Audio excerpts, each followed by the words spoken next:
Hola manada de lobas y lobos. Hoy vamos a tener un video, capaz que es un poco largo, espero que no, capaz que le corto porque digo, hice una serie de anotaciones y de datos vieron cuando yo estaba haciendo una serie de escritores de horror.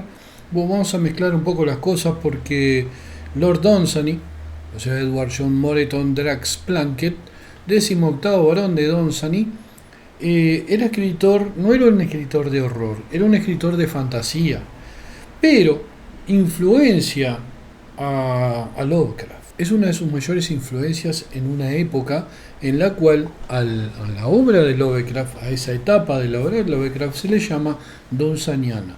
O sea, ahí se dan cuenta lo importante que fue. Primero Lovecraft tuvo una influencia de Poe con cuentos como En la cripta, las ratas en las paredes, cosas así. Y después viene La maldición que cayó sobre Sarnat, viene Cuentos de un soñador, Ciclo de aventuras oníricas de Randall Carter, que eso es pura influencia de Lord Dunsany. Entonces, Lord Dunsany lo tenemos aquí, ¿ven? Por ejemplo, La espada de Welleran tiene una muy buena selección de relatos. Otra cosa es influencia de Tolkien. Bueno, acá tienen, por ejemplo, Cuentos de un soñador. Y esta novela, que es precursora del Señor de los Anillos, La hija del rey de país de los elfos, de Lord Dunsany, eh, son precursores del Señor de los Anillos estas obras. Es anterior a Tolkien, es más Tolkien se influencia en algunas cosas de Dunsany. Bueno, como ya les decía, Dunsany era un varón de... no un varón, era un hombre. Eh, Tenía el título nobiliario que lo heredó del padre bastante joven, porque el padre falleció. Nació en 1878 y murió en 1957. O sea, nació antes que Lovecraft y murió después.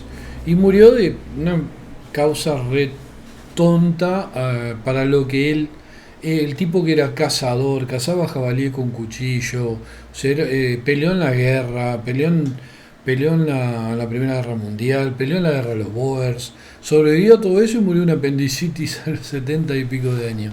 A veces la vida es irónica y estúpida, ¿no?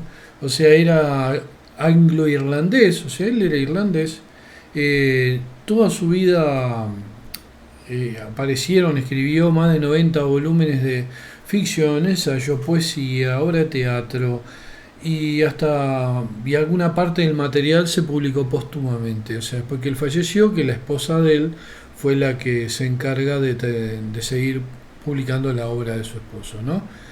Bueno, ganó un nombre en la década de 1910, o sea, de 1910 en adelante, como gran escritor en el mundo de habla inglesa. Los más conocidos, aparte influenció un montón de escritores, ustedes pues van a ver, o sea, Dunsany es el escritor de fantasía más importante de todos, más que Tolkien, porque está antes que Tolkien, influencia a Tolkien e influencia a un montón, influencia a Lovecraft, ¿entienden? O sea, si vamos a hablar, bueno, a Robert Howard, el creador de Conan, o sea, si vamos a hablar de fantasía, o sea, él es la influencia más importante. Y en el tema de los mitos del Chulú también tiene mucha importancia. Y ahora después van a ver, ¿no? Bueno, los libros más conocidos son La hija del rey de Pai de los elfos, ¿no? Este que está acá. Los dioses de Pegana, que no lo tengo por desgracia acá, que representa un panteón ficticio, como el Lovecraftiano, por ejemplo. Y muchos críticos sienten que sus primeros trabajos sentaron las bases para el género fantástico moderno. O sea, Dunsany, como Machen es el que crea el horror moderno, Dunsany crea la fantasía moderna. O sea, antes y después de Dunsany para la fantasía, antes y después de Machen para el horror. Bueno, porque anterior a Machen el horror, como ya les dije en un video anterior, era todo noche, rayo, el aullido del lobo, el fantasma, etcétera, etcétera, etcétera. Bueno, Dunsany nace en Londres como heredero de una antigua nobleza irlandesa y se crió en parte en Kent, pero más tarde vivió principalmente en la casa posiblemente habitada por más tiempo de Irlanda, el castillo de Dunsany cerca de Tara. Trabajó con Sheets, o sea, Lady Gregory, apoyando el Abbey Theatre, el famoso Abbey Theatre, o Abbey Theatre, o sea, a mí la verdad Antes yo pronunciaba muy bien el inglés, pero no me interesa. A mí me interesa mi idioma. Soy como yo me reía incluso antes porque cuando era más chico, uno cuando es joven a veces ríe de cosas que después uno dice, no, ¿para qué me reí de esto? No, me reía porque me acuerdo que tenía unos amigos españoles que pronunciaban el inglés como lo leían. Y yo decía, no, pero el inglés, no, tenían razón. O sea, yo la pronuncio como tengo ganas, o sea, como me sale en el momento, ¿no? Bueno, Dunsany fue campeón de ajedrez y pistola de Irlanda, o sea, fue campeón de tiro con pistola durante años. Viajó y cazó, ideó un juego asimétrico llamado ajedrez de Dunsany.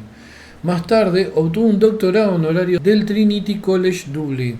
Se retiró a Shorenhanken en 1947 y en 1957 enfermó cuando visitaba Irlanda y murió en Dublín de apendicitis. O sea, estaba comiendo con unos amigos en la casa, se sintió mal, lo internaron y bueno. Edward Plunkett Dunsany, conocido por su familia como Eddie, fue el primer hijo de John William Plunkett, 17º barón de Dunsany, 1853-1899, y su esposa Herne Elizabeth Louisa Mary Governor Drax, de soltera Herne Elizabeth Louisa Mary Governor Barton.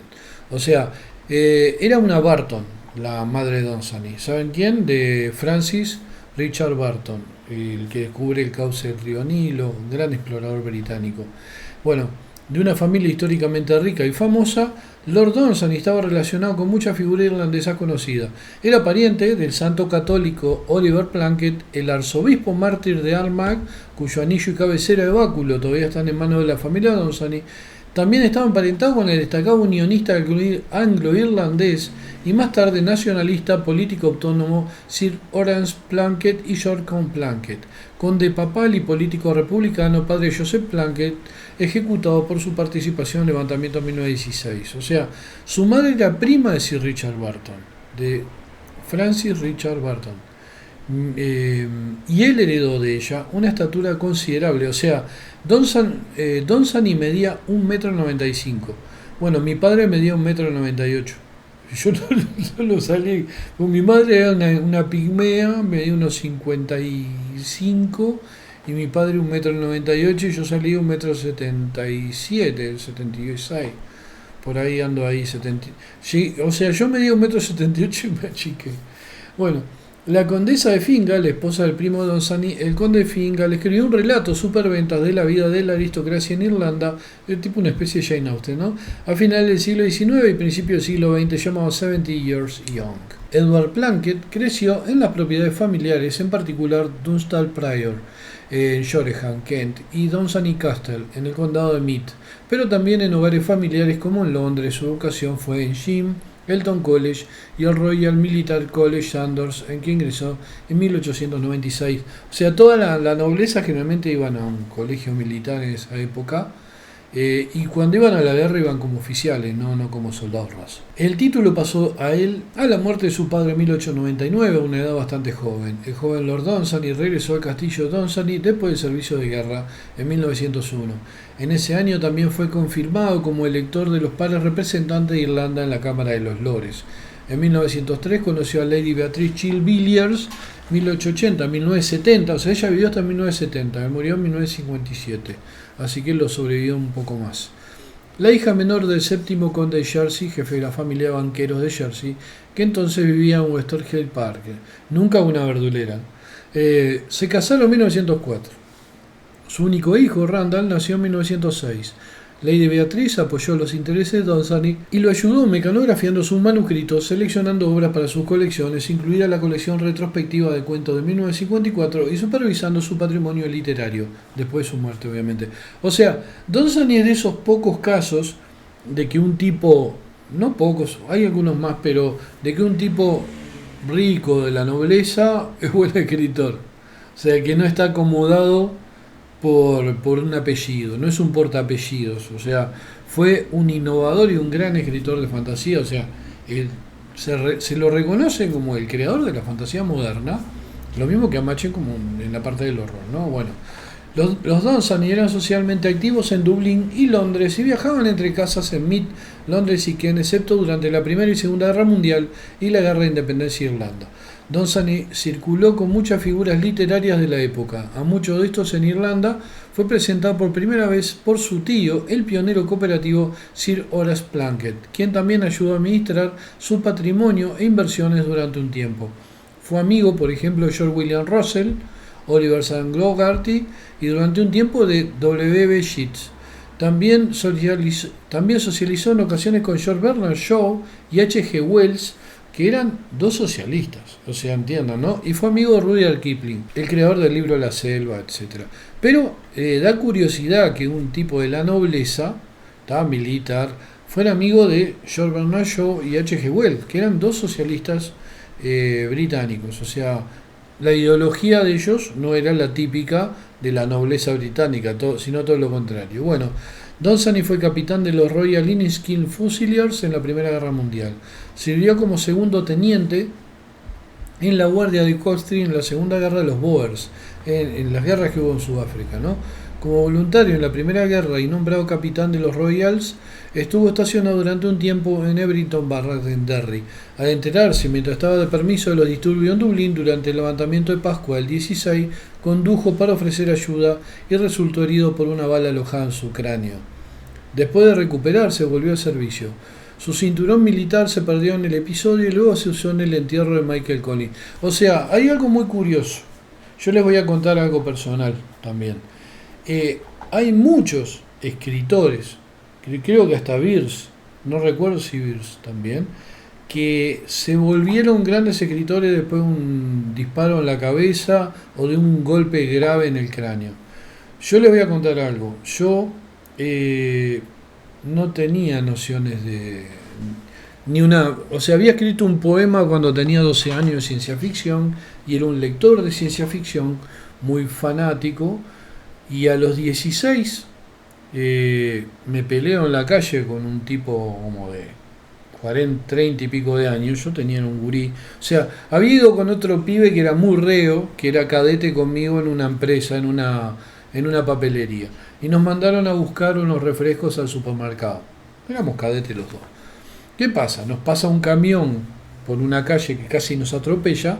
Entonces el otro pibe, que era bien tipo callejero, le grita: "Ah, la concha de tu madre", no sé qué. Entonces para el camión, bajan dos tipos grandes, un tipo yo le digo, 30 y pico, con cerca de 40 años. Entonces yo en ese momento estaba haciendo arte marcial, estaba haciendo Kyokushinkai, y estaba muy bien entrenado, era chico. Pero el tipo me agarró a patada de piñazo, que se ve que hacía algún tipo de karate rústico. Yo lo bloqueo y le pego una paliza, lo tiré como 3 veces al suelo. Entonces el tipo se levanta, yo con 16. El otro pibe medio que se agarra a piña con el otro y quedaron ahí. También, porque ya le digo, era muy callejero. Y yo no, yo era un botija muy naif. Era bueno en artes marciales, pero era muy naif. Entonces, ¿qué pasa? Viene el tipo se levanta del piso y me dice: qué bien peleado, botija, felicitaciones, no sabía, perdoname, y yo agarro y le doy la mano. Él me estira la mano y le doy. Cuando le agarro la mano, él me agarra de brazo, me levanta y me tira de cabeza al suelo. Cuando me desperté, el camión ya no estaba. O sea, estuve inconsciente como 3, 4 minutos en el piso. Y me hizo esta cicatriz que no sé si se ve, que está por acá. Es mi primera cicatriz de batalla. Me abrió la cabeza, me partió la cabeza.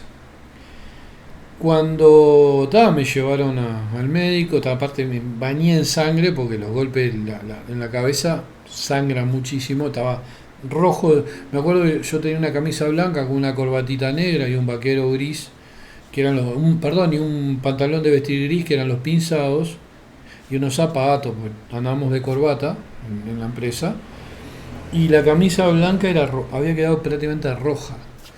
Y me llevaron al hospital.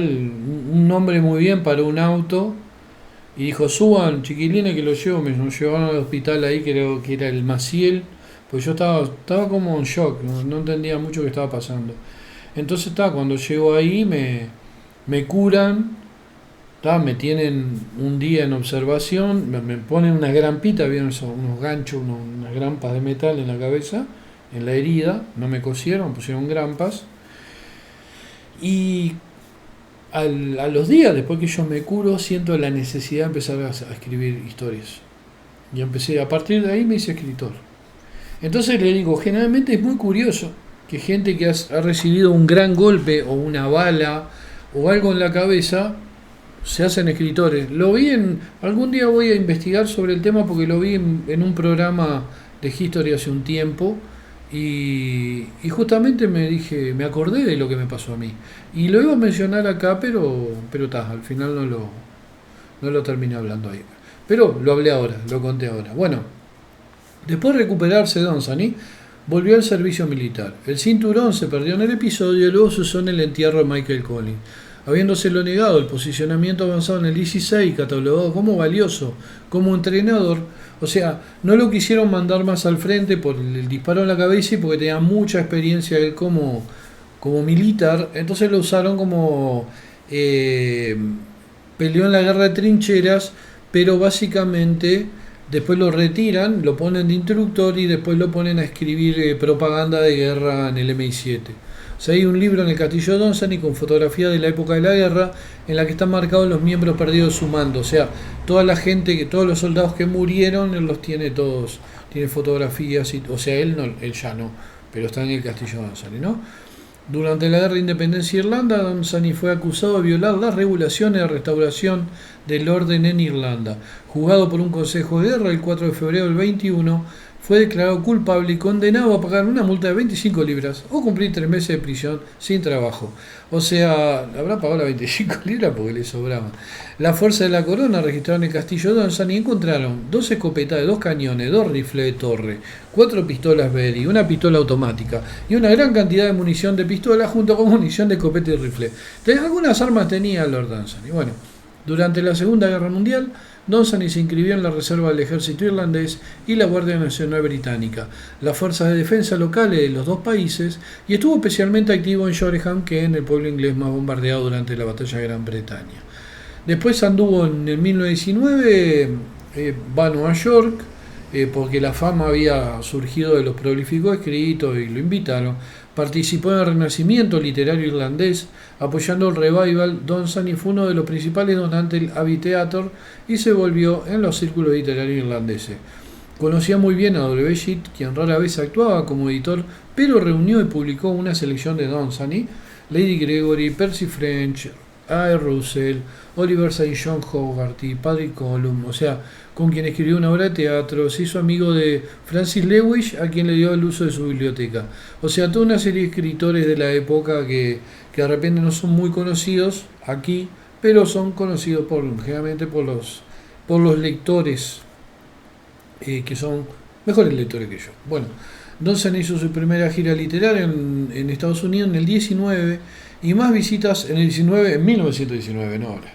Si no, se volvían el cadáver de los huesos de Dunsany. Y más visitas hasta la década del 50, en los primeros años principalmente a la costa este y más tarde en particular a California. El propio trabajo y la contribución de Dunsany al patrimonio literario irlandés fueron reconocidos con un título honorario del Trinity College. En el 47, Dunsany transfirió su propiedad de Meath en fideicomiso a su único hijo y heredero, y se instaló en Kent en su casa de Shoreham. En el 57, Dunsany se enfermó mientras cenaba con el conde y la condesa de Fingal, en lo que resultó ser un ataque de apendicitis. Murió en un hospital de Dublín a la edad de 79 años. Fue enterrado en el cementerio de la antigua iglesia San Pedro y San Pablo, Shoreham, Kent. Su esposa Beatriz sobrevivió a Dunsany viviendo principalmente en Shoreham y supervisando su legado literario hasta su muerte en 1970. Un legado que no ha sido corrompido por las plañideras y por estas mujeres ricas, por suerte, por ahora. Su hijo Randall, capaz que porque era un noble y creo que no sé. Bueno, ya la obra de Dunsany ya pasaron más de 70 años de su muerte, así que posiblemente ya está disponible y el que quiera la podrá usar, pero no sé, espero que no miren este video porque creo que ni saben quién es. Su hijo Randall sucedió en la baronía y a su vez fue sucedido por su nieto, el artista Edward Plunkett. Los derechos literarios de Dunsany pasaron de Beatriz a Edward. Aparte de su trabajo literario, Dunsany era un gran jugador de ajedrez, resolviendo acertijos de ajedrez para revistas como The Times of London y haciendo que José Raúl Capablanca empatara en una exhibición simultánea inventando el ajedrez de Dunsany, una variante de ajedrez asimétrica. Fue presidente tanto de la Irish Chess Union como de la Kent County, o sea, era un tipo, estuvo 54 años presidente de la asociación de Seven of Chess Club, etcétera. O sea, era un tipo que era muy culto, muy inteligente. Bueno, era un ávido jinete y cazador. Durante muchos años acogió a los sabuesos de una cacería local y cazaban partes de África. O sea, hay una anécdota que no está en este escrito que yo tengo acá, porque la leí hace muchísimos años, donde cuentan los soldados que Dunsany persigue a un jabalí enorme a caballo en África y como no lo podía, no sé si enlazar o qué, se le tira encima y lo mata con su cuchillo de combate, lo mata a puñaladas, o sea, y salió con algunas heridas y magulladuras, algún tajo, algún corte, pero era un tipo así, o sea, cazaba con armas o cazaba cuchillos, o sea, esa anécdota del jabalí, voy a ver si después la busco, porque quizás la tengan en algún libro, no sé si no está en alguno de estos libros, si está la biografía.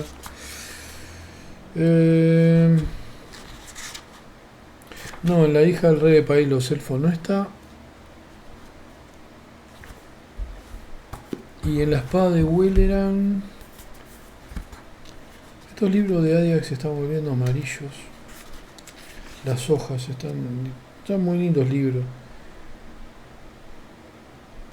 No, estos son agradecimientos. No, no está acá la biografía.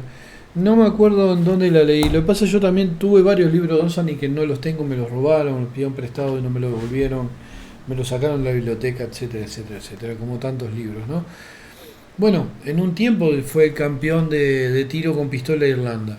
Dunsany también hizo campaña por los derechos de los animales, o sea, a pesar que él cazaba, él después hizo campaña por los derechos de los animales y fue muy conocido por la oposición al corte de las colas de los perros y presidió la rama de West Kent de la RSPCA. O sea, él estaba haciendo campaña para que no mutilaran a los animales. O sea, principalmente la cola de los perros, que le decía que era algo natural y que se las cortaran era antinatural. Dunsany fue un prolífico escritor de cuentos, novelas, obras de teatro, poesía, ensayo y autobiografía.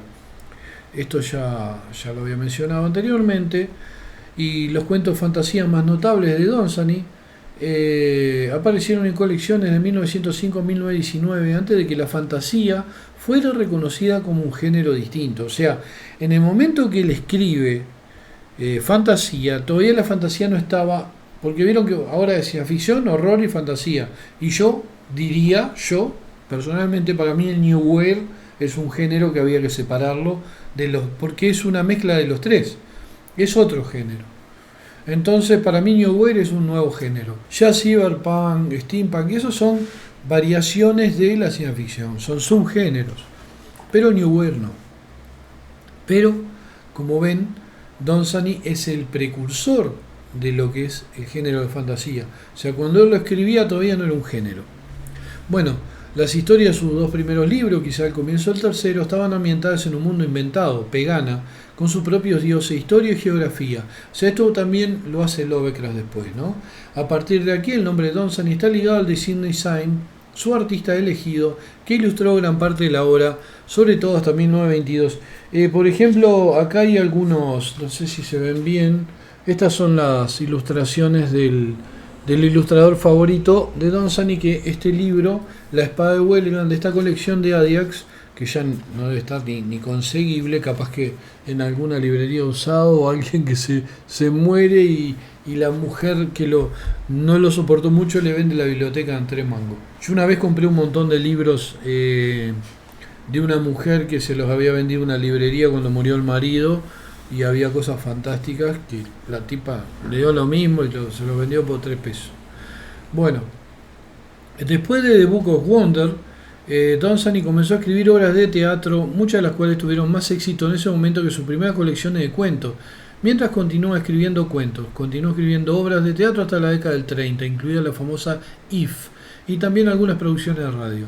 Después de una exitosa gira de conferencias por Estados Unidos entre 1919 y 1920, la reputación de Donzani ahora estaba relacionada principalmente con sus obras de teatro. Redujo temporalmente su producción de cuentos, concentrándose en obra de teatro, novelas y poesía por un tiempo. Su poesía, ahora poco vista, fue durante un tiempo tan popular que es recitada por el personaje principal de The Side of Paradise de F. Scott Fitzgerald. O sea, F. Scott Fitzgerald admiraba a Donzani. Imagínense el nivel de lo que era Donzani, ¿no? Lanzando otra fase de su trabajo, la primera novela de Donzani, Don Rodríguez, Chronicle of Shadow Valley, apareció en 1922. Está ambientada en una España romántica que nunca existió y sigue las aventuras de un joven noble, Don Rodríguez, y su sirviente en su búsqueda de un castillo para Rodríguez. En 1924, Donzani publicó su segunda novela, La hija del rey del país de los elfos, que está aquí también, que es en esta colección muy linda de Edición Arcadia, que también se está volviendo amarillito el papel, pues tiene muchos años. Yo esto lo compré cuando era muy chico, ¿no? ¿De qué año es esta? Yo lo compré cuando salió este libro.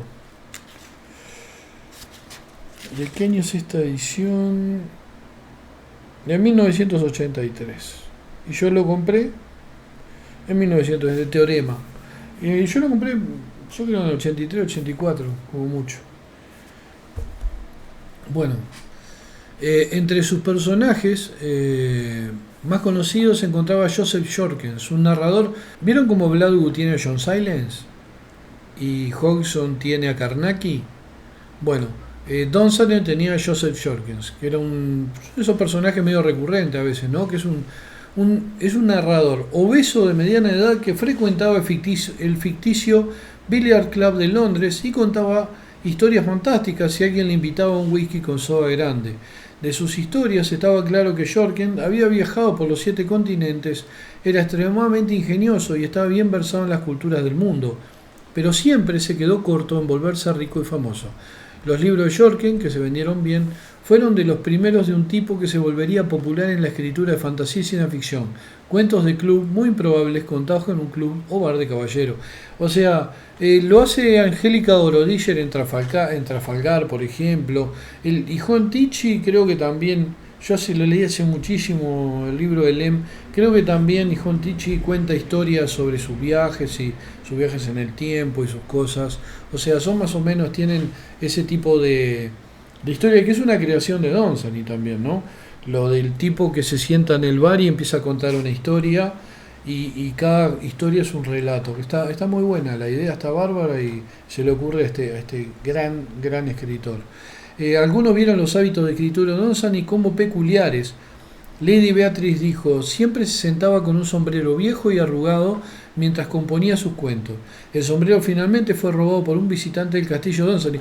¿Vieron? No solo a mí me robaban libros y cosas y lapiceras del escritorio. A Donzani le robaron su libro viejo que usaba para escribir. Donzani casi nunca reescribió nada. Todo lo que publicó fue un primer borrador. O sea, el tipo no corregía, era un animal. O sea, la mujer medio que lo ayudaba un poco ahí. Dice, gran parte del trabajo fue escrito con una pluma que él mismo hizo.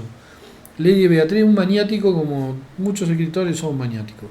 Lady Beatriz solía ser la primera en ver los escritos, en mi caso, Nazarena, y ayudaba a escribirlos. Se ha dicho que Lord Donzani, y a veces a mí también Nazarena, por me dice, verga. Se ha dicho que Lord Donzani a veces concebía historias mientras cazaba y regresaba al castillo y atraía a su familia y sirviente para recrear sus visiones antes de plasmarla en el papel. Yo también hago eso a veces, yo cuento ideas, ya ahora no tanto porque ya no tengo un círculo de gente que me rodee como antes y no cuento mis ideas antes de escribirlas, las escribo y las cuento después. Bueno, el estilo de Donzani varió significativamente a lo largo de su carrera como escritor.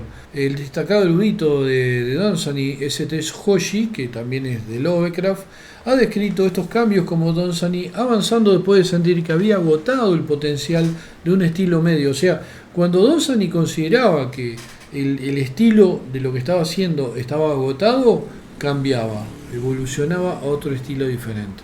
De la fantasía ingenua, de su primer escrito, a través de sus primeros cuentos, de 1904 a 1908, pasó a la fantasía tímida del libro de las maravillas, 1912, en el que casi parece estar parodiando su elevado estilo inicial. Cada una de sus colecciones varía del estado de ánimo. A Dream's Tale varía de la melancolía de Black Darrows hasta los horrores de Pool Old Bill y Where the Tides Ebb and Flow, hasta la sátira social de The Day of the Pole. El párrafo inicial de The Horde of the Gibelins, famoso, The Book of Wonder, da una buena indicación tanto del tono como del tenor del estilo de Don Sani en ese momento. O sea, Black Darrows, recuerdo que había un fanzine que se llamaba Black Darrows cuando yo tenía 18, 19, 20 años, creo, que yo saco cuando me junto acá para sacar mi primer fanzine, que era Trantor.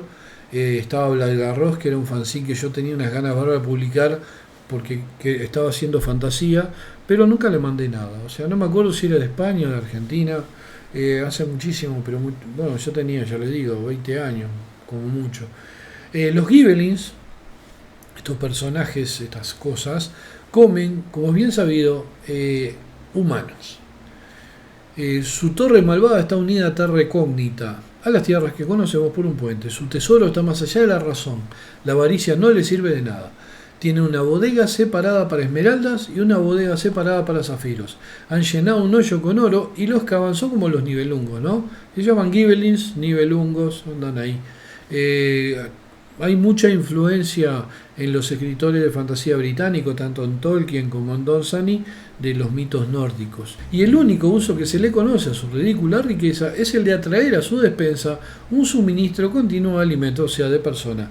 En épocas de hambruna, incluso se sabe que esparcen rubíes por todas partes, un pequeño rastro de ellos hasta alguna ciudad de Man, y por supuesto su despensa pronto estará llena de cadáveres humanos para comer, o de hombres, o lo que sea, vivos o muertos. A pesar de sus frecuentes cambios de estilo y medio, las preocupaciones temáticas de Don Sani siguieron siendo esencialmente la misma. Hay una película del 44 de éxito comercial y de crítica, se llama It Happened Tomorrow, nominado a premios Oscar, que acreditó a The Jets of Jajalaba como una de sus fuentes. O sea, citan a Don Sani varias veces. El corto In the Twilight, una producción en color de 15 minutos de una historia corta del mismo nombre, dirigida por Dick Ramsey, se exhibió a mediados de la década del 70 en el Festival de Cine de Londres. La película en color de 22 minutos de Pledge, del cuento de Highwayman, dirigido por Dick Ramsey, fue estrenada por Fantasy Film en 1981 y distribuida por 20th Century Fox con música de Michael Nyman, un gran compositor. Piano, ese piano de la película El Piano es increíble.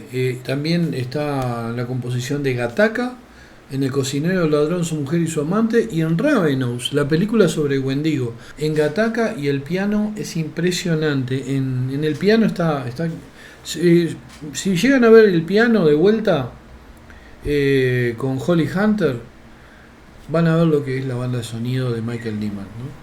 La película 2008 de Dean Spanley, adaptada por Alan Sharp de la novela My Talks with Dean Spanley, dirigida por Tom Fraser y producida por Matthew McAfee y Halle Harry, protagonizado por Peter O'Toole, Sam Neill y Jeremy Norton y Brian Brown, también tiene influencias de Don Sani. También se dice que la película dramática de comedia romántica británica-estadounidense Sliding Door de 1998 tiene muchos puntos de trama similares, que es dirigida por Peter Howitt, con vínculos donsanianos. Y en la década del 80 apareció un LP de Vincent Price leyendo varios cuentos de Don Sani. Debe ser un despelote. Las influencias de Don Sani, estudió griego, latín, Heródoto, el padre de la historia. Don Sani escribió una carta: cuando aprendí griego en Shim y escuché sobre otros dioses, sentí una gran lástima por esas hermosas personas de mármol que habían sido abandonadas, y este estado de ánimo nunca me abandonó.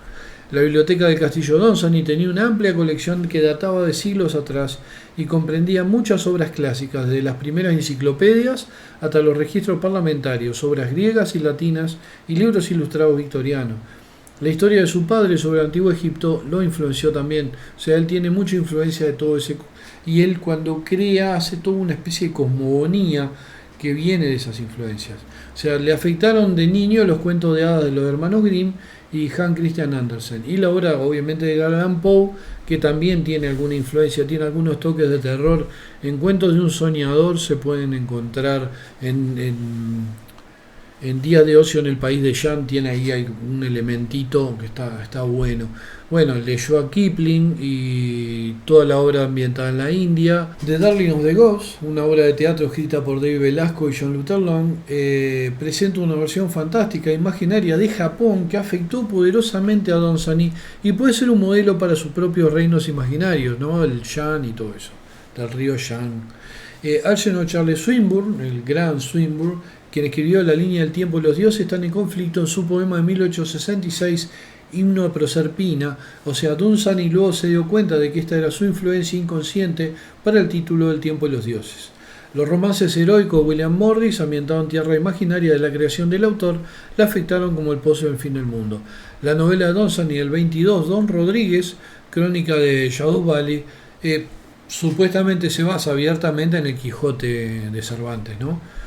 Después, Dunsany nombra la obra de él la Séptima Sinfonía, recopilada en Plague of Heart and Air en 1937, en honor a la Séptima Sinfonía de Beethoven, que era una de las obras musicales favoritas de Dunsany. Después, escritores que estuvieron asociados con él fueron Francis Ledwidge, que le pidió ayuda para publicar su poesía. Después, un retraso debido a un viaje de caza en África.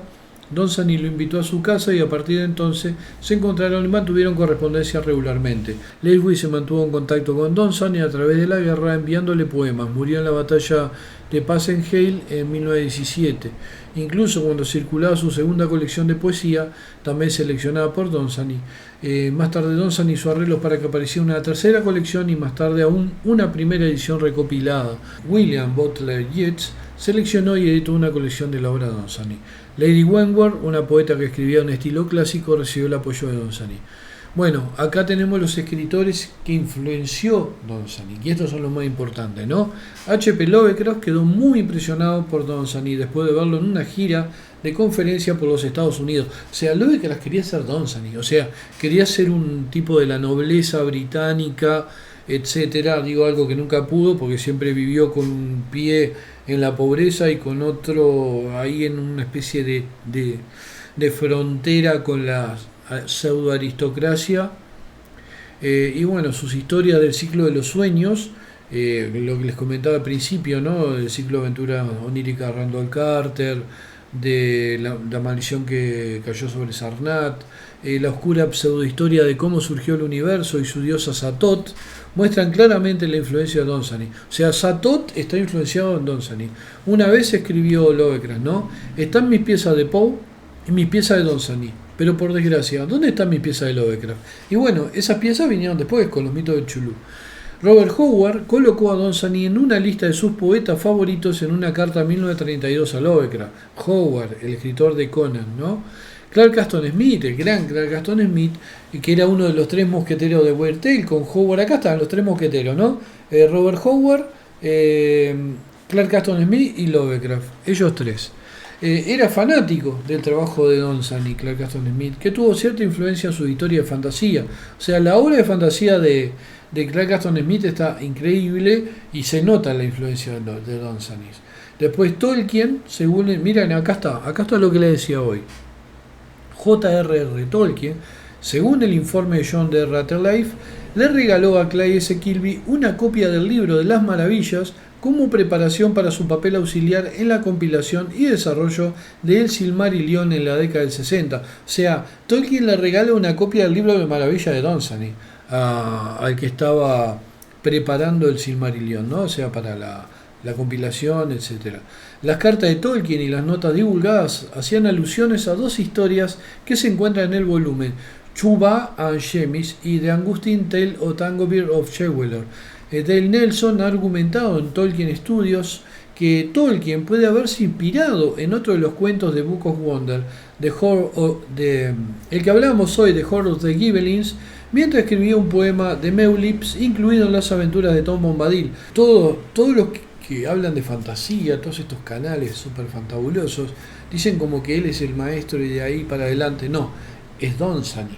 Tolkien viene después. Que lo que Tolkien hizo fue una maravilla, es un tema aparte. Pero incluso Lovecraft le debe toda una parte de su obra a Dunsany. Todos estos, Robert Howard, todos. Bueno, miren acá, Neil Gaiman, que para mí es un idiota, pero bueno, expresó su admiración por Dunsany y escribió una introducción a una colección de sus historias. Algunos comentaristas han visto vínculos en La hija repa de los elfos y Stardust, libro y película de Gaiman. Esto aparentemente está respaldado por un comentario Gaiman citado en Neil Gaiman Reader. Jorge Luis Borges, el gran Jorge Luis Borges, incluyó el cuento de Dunsany, La ciudad ociosa, en la antología de la literatura fantástica de 1940. También su ensayo Kafka y sus precursores incluyó la historia de Dunsany, Carcassonne, como un texto que presagiaba o era paralelo a los temas de Frank Kafka. Donald Wondrey, en una carta del 7 de febrero de 1927 a Lovecraft, otro de los del Círculo, incluyó a La hija del rey de los elfos de Dunsany entre su colección de libros extraños que Wondrey había leído. ¿Ven?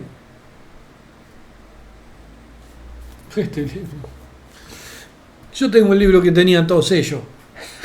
Me río como Nelson. Bueno, el gran Cyril Kornbluth murió muy joven. Yo siempre les digo, este mundo woke, el que estamos viviendo, lo presagió Cyril M. Kornbluth con La marcha de los imbéciles. Léanlo. Bueno, era un ávido lector de Dunsany cuando era joven y lo menciona en una historia corta de fantasía, Mr. Parker Goes to Hell, de 1941.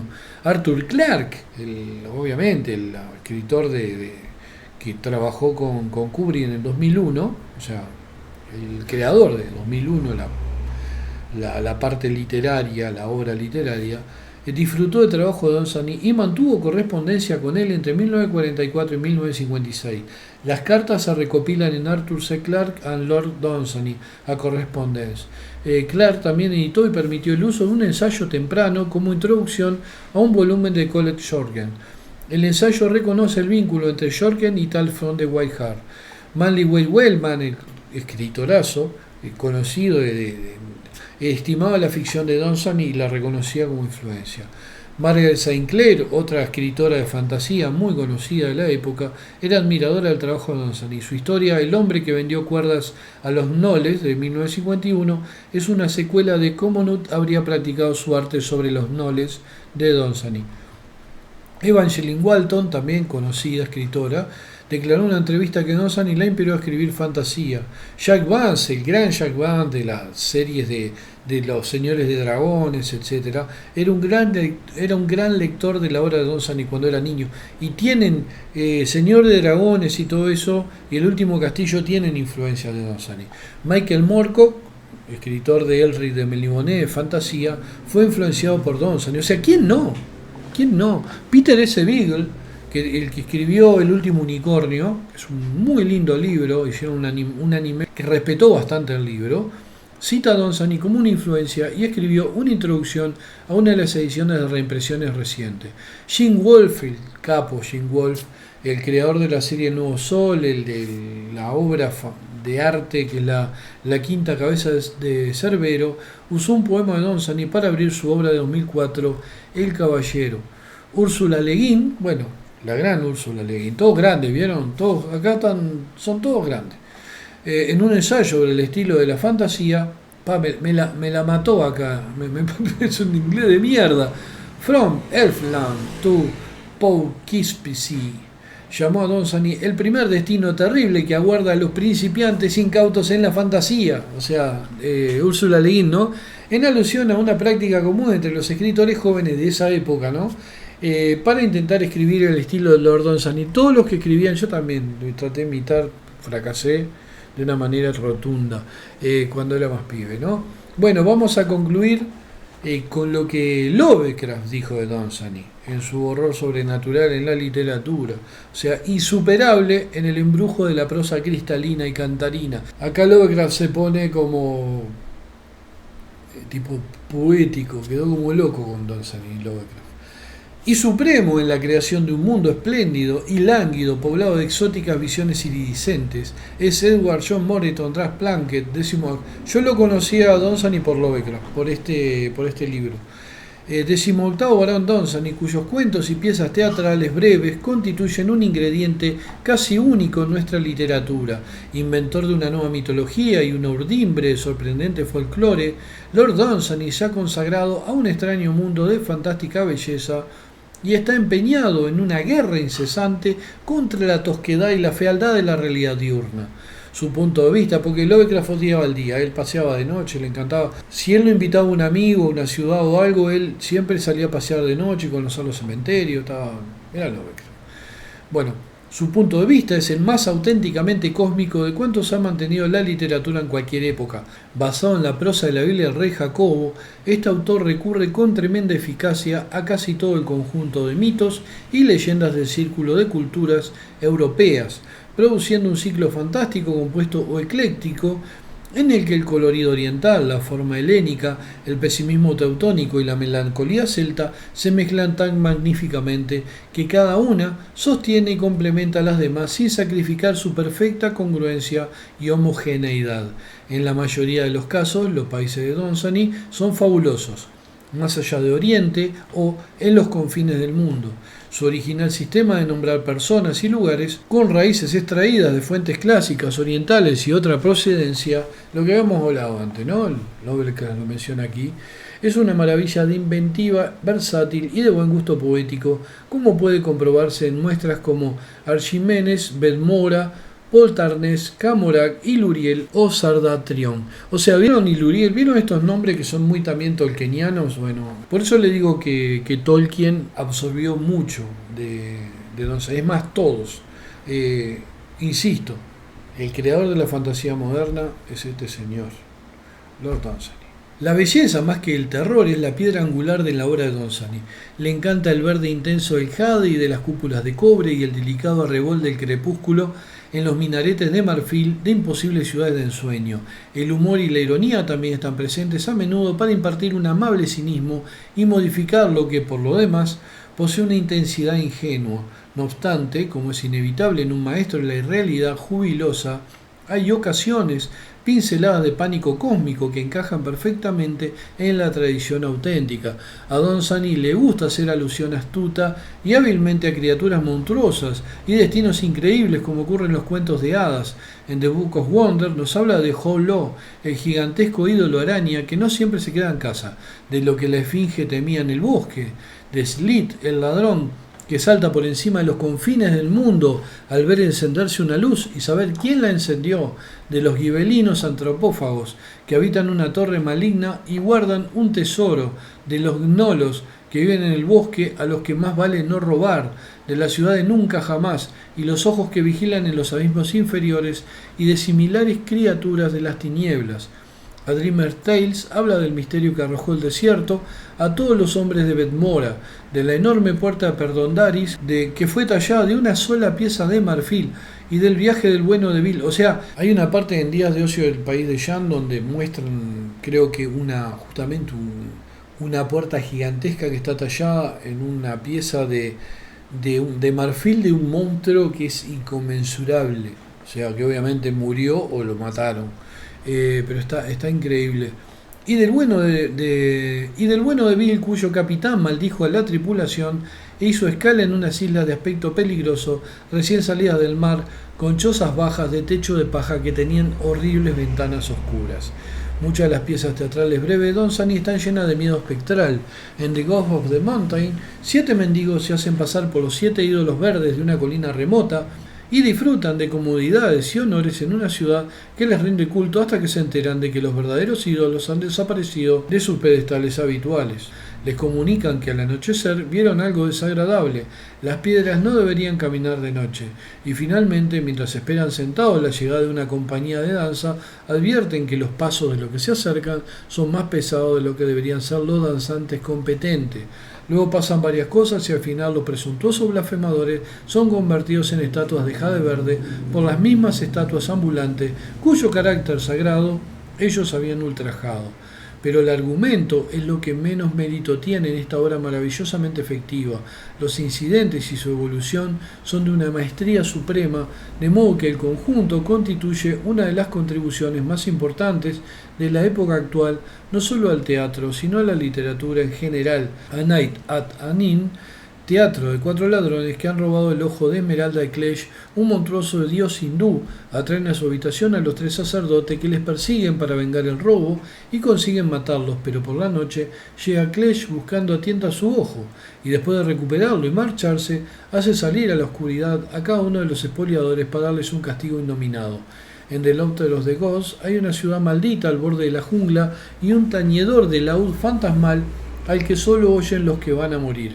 El clavicordio espectral de Alice in the House of the Seven Gables de Hawthorne. Mientras The Queen's Enemies cuenta de nuevo la anécdota de Heródoto en la que una princesa vengativa invita a sus enemigos a un banquete en una habitación subterránea y deja que el Nilo los ahogue. Pero ninguna descripción puede transmitir más que una ínfima parte del encanto omnipresente de Lord Dunsany.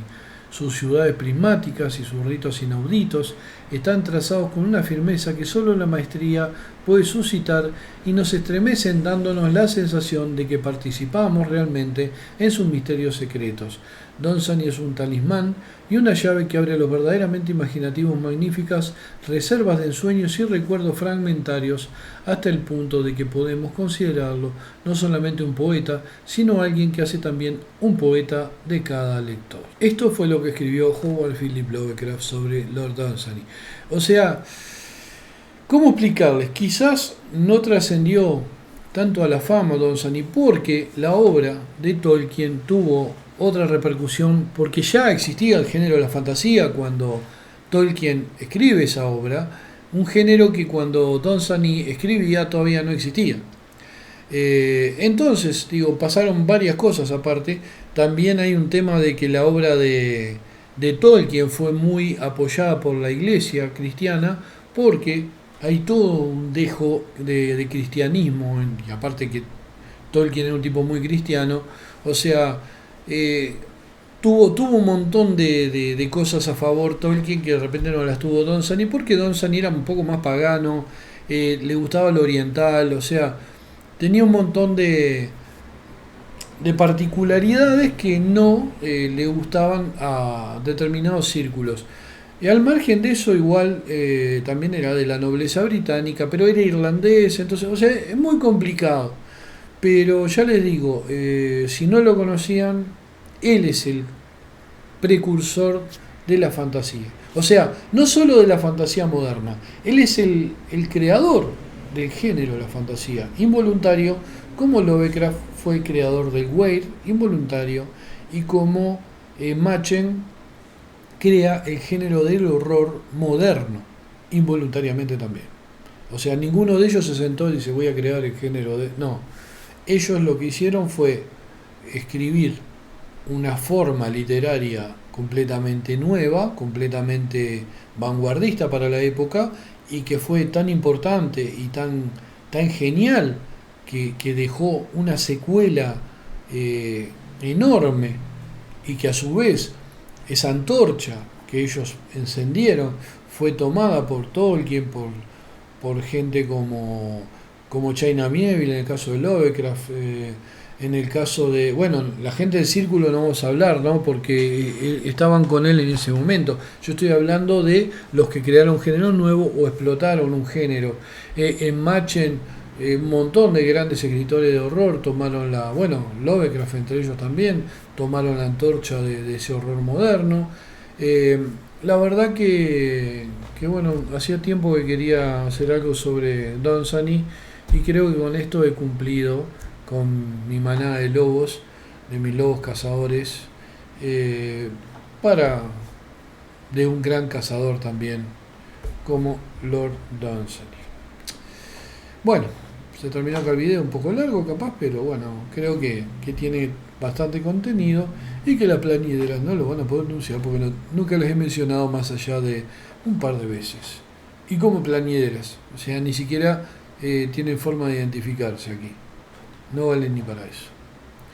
Bueno, nos vemos en otro video, y más adelante voy a seguir hablando de otros grandes escritores como Hodgson, Gaston Smith, Robert Howard, etcétera, etcétera, etcétera. Y después llegaremos a lo moderno, pero va a pasar un largo tiempo porque hay muchos escritores que están siendo, que no son conocidos, y que es bueno que los conozcan ustedes y no es bueno que lo conozcan los Wokes o las Lauren Smith o las Kathleen Kennedy o todas esas tipas millonarias que se han robado el feminismo.